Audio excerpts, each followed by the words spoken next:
আসসালামু আলাইকুম সুপ্রিয় দর্শক, সবাইকে আমন্ত্রণ জানাচ্ছি আজকের আপডেটে ঝিনাইদহের।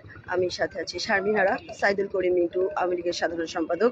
তিনি চেম্বার অব কমার্স ইন্ডাস্ট্রির যে নির্বাচন অনুষ্ঠিত হতে চলেছে 1 জুন, সেই নির্বাচনকে ঘিরে তিনি যে বক্তব্য দিচ্ছেন সেটি আমি আপনাদের মাঝে প্রচার করার চেষ্টা করছি।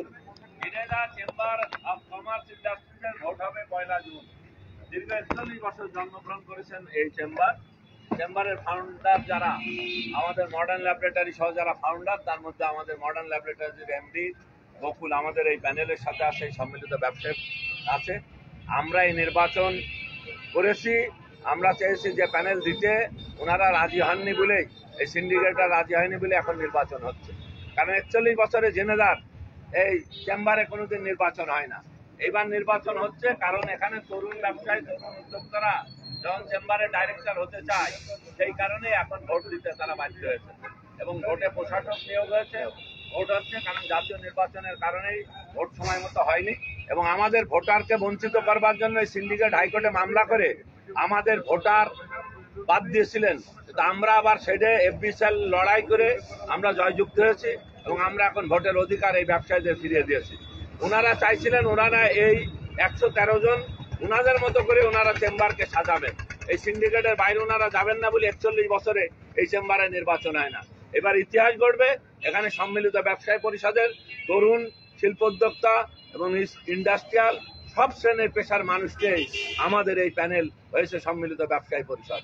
ইনশাল্লাহ এই ব্যবসায়ী পরিষদকে আগামী 1 তারিখে আপনারা চেম্বারের যে ভবন আছে আমদো স্ট্যান্ডে, এবং এই ভবন ব্যাপারে সহযোগিতা করেছিলেন আমাদের এখন বর্তমান সদর এমপি সাহেব, সেই চেম্বারের 1 তারিখে হামদো স্ট্যান্ডের এই নিজস্ব চেম্বার ভবনে আপনারা ভোট দিয়ে এই সম্মিলিত ব্যবসায়ী পরিষদকে জয়যুক্ত করে ব্যবসায়ীদের স্বার্থ যাতে সংরক্ষণ হয় সেই চেষ্টা আমাদের করতে হবে এবং আমাদের সেই চেষ্টা এই প্যানেল সম্মিলিত ব্যবসা পরিষদের সেই চেষ্টা থাকবে ব্যবসায়ীদের কিভাবে স্বার্থ সংরক্ষণ করা যায়। কারণ এখানে যারা চেম্বারে এখন আমাদের বাইরে একটা প্যানেল আছেন, তিনারা 13 জায়গার 13 জন মিলে একটা প্যানেল বানিয়েছেন।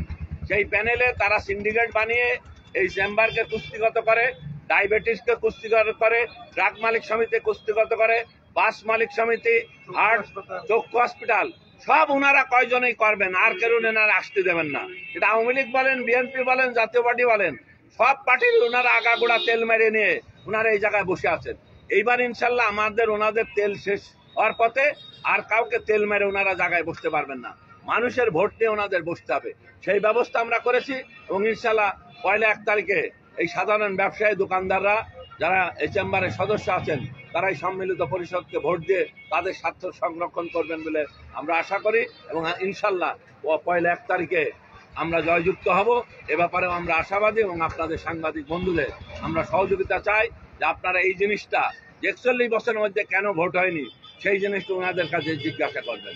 ধন্যবাদ আপনাদের। জয়যুক্ত হওয়ার পরে আপনাদের এই পরিষদের পক্ষ থেকে নতুন কোনো পরিকল্পনা আছে কিনা ব্যবসায়ীদের জন্য? পরিকল্পনা আছে, যারা তরুণ উদ্যোক্তা বিশেষ করে নারী উদ্যোক্তা তাদেরকে আমরা এর আগে আমাদের এফবিএসআর প্রেসিডেন্ট ছিলেন মতলিবুর রহমান সাহেব, টাটা নিটল কোম্পানির মালিক মতলিবুর রহমান সাহেব এখানে নারী উদ্যোক্তাদের সহযোগিতা করেছিলেন, 5% লোন দেওয়া হয়েছিল। আমরা ইনশাল্লাহ আবারও এবার এই লোনের ব্যবস্থাটাই নারী উদ্যোক্তাদের করব। সাথে সাথে যারা তরুণ উদ্যোক্তা আছে পুরুষ, তাদেরকেও আমরা এই অল্প সুদে লোন দিয়ে তাদেরকে আমরা প্রতিষ্ঠিত করার চেষ্টা করবো ইনশাল্লাহ।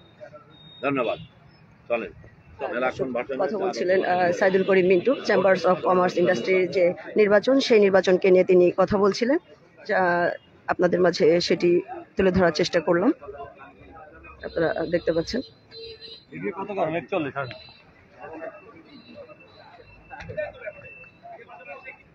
সাইদুল করিম মিন্টু আওয়ামী লীগ সাধারণ সম্পাদক ঝিনাইদহ জেলার, তিনি চেম্বার অফ কমার্স ইন্ডাস্ট্রির যে নির্বাচন নিয়ে যে বক্তব্য রাখছিলেন সেটি আপনাদের মাঝে তুলে ধরার চেষ্টা করলাম।